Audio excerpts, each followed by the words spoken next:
Morning students, as you know that Indian economic development, we have finished our very important lesson, Indian agriculture, its growth, its process and the drawbacks. Now I am starting the next lesson. The name of the lesson is Strategy of Industrial Growth 1947 to 1990. Strategy of industrial development of since 1947 to 1990.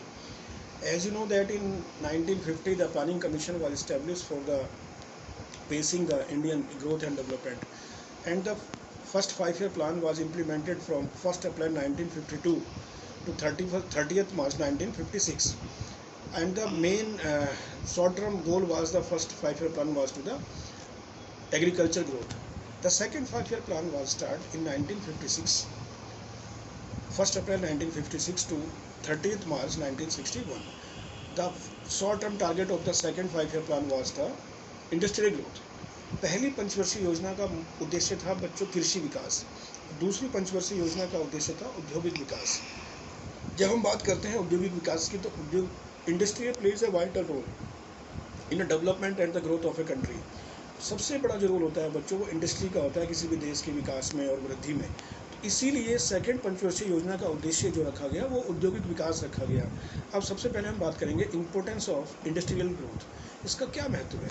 देखिए, सबसे पहला तो epic centre of growth. Industry जो है वो epic centre होती है किसी भी देश की ग्रोथ के लिए, क्योंकि उसी के आसपास सारी आर्थिक क्रियाएँ चलती हैं। अगर वहाँ पे आर्थिक क्रियाएँ बाधित होंगी तो वो ग्रोथ एंड डेवलपमेंट नहीं हो पाएगा। तो ये epicentre of growth. Number 2, the source of employment. Industry is the main source of employment, क्योंकि आपने देखा होगा इनडायरेक्टली और indirectly many persons are engaged in the industry. तो ये जो इंडस्ट्री है वो सोर्स ऑफ एम्प्लॉयमेंट है, सबसे बड़ा सोर्स ऑफ एम्प्लॉयमेंट है। Next one, source of mechanism of the farming. Farming के लिए जो मैकेनिज्म का काम करता है वो हमारी इंडस्ट्री सेक्टर करता है। मैकेनिज्म मतलब जब हम इंडस्ट्री में बहुत ज़्यादा कल कारखाने या बहुत ज़्यादा मशीनों का यूज़ करते हैं, तो वो भी एक पार्ट होता है हमारी इंडस्ट्री ग्रोथ का। Next one is dynamism of growth process. ये इम्पैक्ट करता है, डायनेमिज्म जो हमारा ग्रोथ प्रोसेस है उसको और ज़्यादा डायनेमिज्म कर देता है, और ज़्यादा बढ़ा देता है। तो this is a very essential part. And growth of civilisation.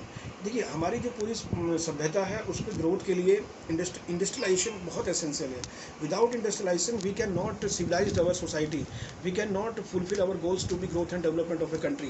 And next one is infrastructure growth. ये बात सही है कि इंडस्ट्री ही इंफ्रास्ट्रक्चर ग्रोथ का सबसे बड़ा साधक है, क्योंकि जहाँ पे इंडस्ट्री डेवलप होती है बच्चों, वहाँ पर जो इंफ्रास्ट्रक्चर ऑटोमेटिकली डेवलप हो जाता है। वहाँ पे सड़कें बन जाती हैं, वहाँ पे बिजली की व्यवस्था हो जाती है, वहाँ से ट्रांसपोर्टेशन हो जाता है। मतलब इंडस्ट्री जो है वो पूरी इकोनॉमिक एक्टिविटी की धुरी है।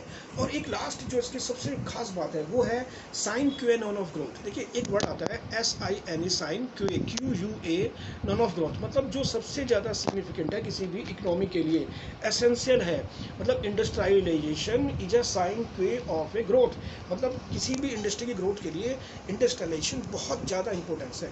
बिना इंडस्ट्रियलाइजेशन के हम ग्रोथ की कल्पना भी नहीं कर सकते। तो student, today I have started this lesson and I have discussed about the importance of industry. So you will write the answer of the question. So have a good day. Thank you very much.